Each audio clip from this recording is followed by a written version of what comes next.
This particular question came from Jenny, and she writes, what are the major red flags boards and executives should watch for when implementing AI, such as hallucination, shadow AI, and ethical risks and that sort of thing?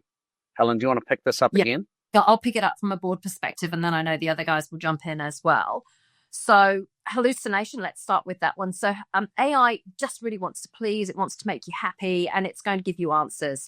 They might not always be right. It can make up things, and actually a great way to test this is to get it to do some research on something that you know really well, and you'll look at it and you go, yep, some of that's great, and some of that is just epically wrong. So that human oversight of AI, if you look at the Microsoft product, it's called Copilot, very deliberately. You are the pilot. Still, you need to be checking for hallucinations, for accuracy, whatever model you use in whatever context.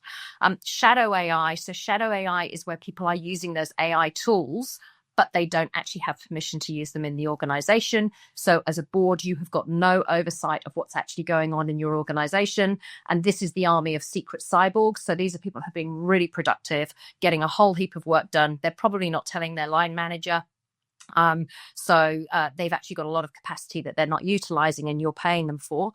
But equally, they may well be sharing sensitive information about your organization that they haven't actually, they're not using it within a tool that is approved by the organization or within the framework that you've got, whether it's your risk framework around AI or, your ethical guidelines around AI. So both of those things are really important. The final thing I think from a board perspective around AI is the regulatory side of AI. So increasingly regulators are looking at, certainly in New Zealand, Privacy Commissioner is all over the explainability of AI models. So literally at a board meeting yesterday, we spent half an hour talking about this, how important it is to be able to explain the logic that the AI has used to get to a decision, to make sure that you haven't got unintended bias in the decisions that AI is looking at. And in fact, in this organization, we've been working with the University of Auckland to make sure that our AI usage is really compliant with the legislation and is really explainable. I'm not going to go into the detail of that, but as a board, understanding the regulatory frameworks, the GDPRs, if that's applying in your territory, make sure you're across it and you're thinking about that side of things. Sorry, I probably talked a bit long. Over to Simon, because you haven't said much yet.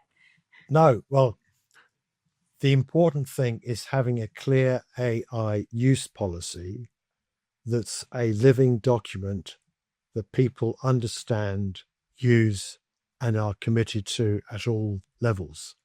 There is an AI policy framework as part of the webinar resources.